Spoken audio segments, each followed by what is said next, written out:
JP ya. Anak you tinggal dengan hotel urun tawakal.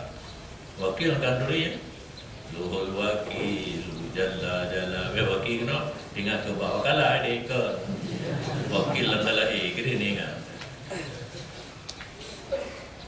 Murah kita dan dia kan sunnah Allah juga memang dengar aku dengar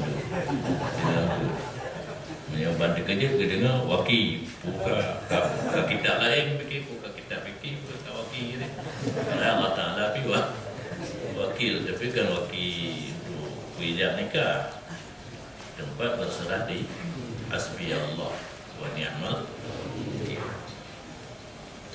Tapi dalam tabah hadis yang maketung ubid maketung ujung وما أضيف للنبي المرفوع وما لتابع هو apa?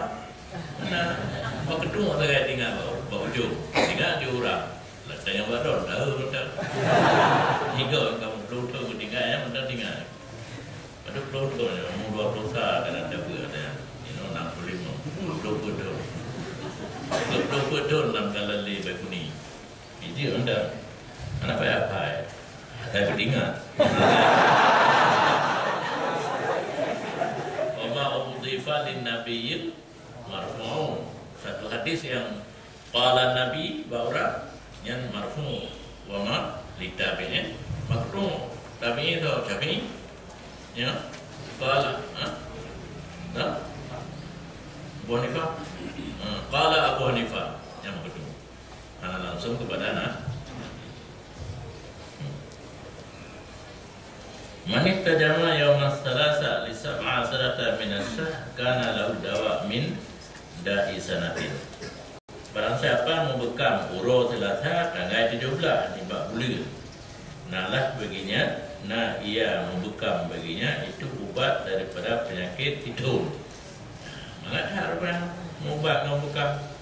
Goh long sakit jadi kata membekam. Kan orang sakit pilih urut thalatha tanggal 7 yang habis kekuatan di letup 60 huruf tepat Selasa dengan 17 huruf letup 6 tu bukan kan yang biasalah yang tinggal pada terima tarikan bukan Abu Muhammad Mafia bahan irun karena segedi dua ya tanggai bunuh maknanya huruf Selasa menurut Selasa pas dengan dia pula yang mata mintanya ni ya Pak minta yang berarti kalender catat tadi kita tadi ulang kalender Arab itu badan urut Selasa dengan 7 minat bayi yang untuk lihat orang tahu itu dan kedih anak mesti ini dah yang mesti ke kita mati itu lah mata minta pas lah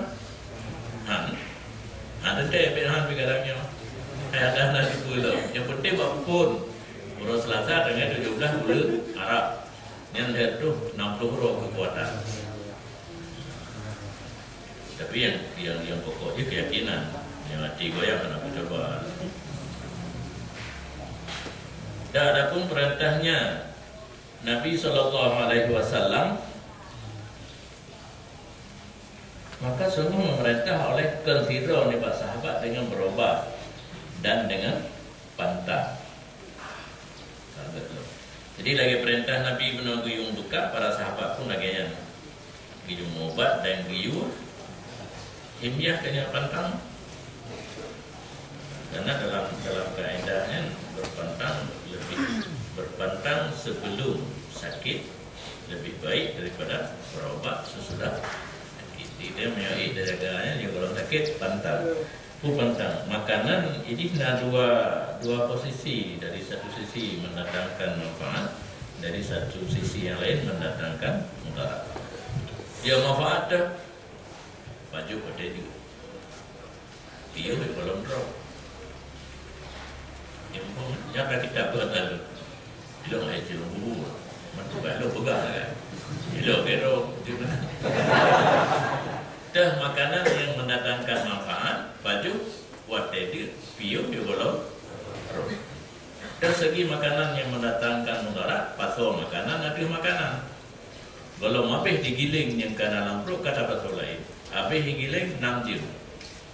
Maka dalam ilmu kesehatan, makanan pokok, makanan keras, makanan pokok setelah 6 jam baru dibasuh lain.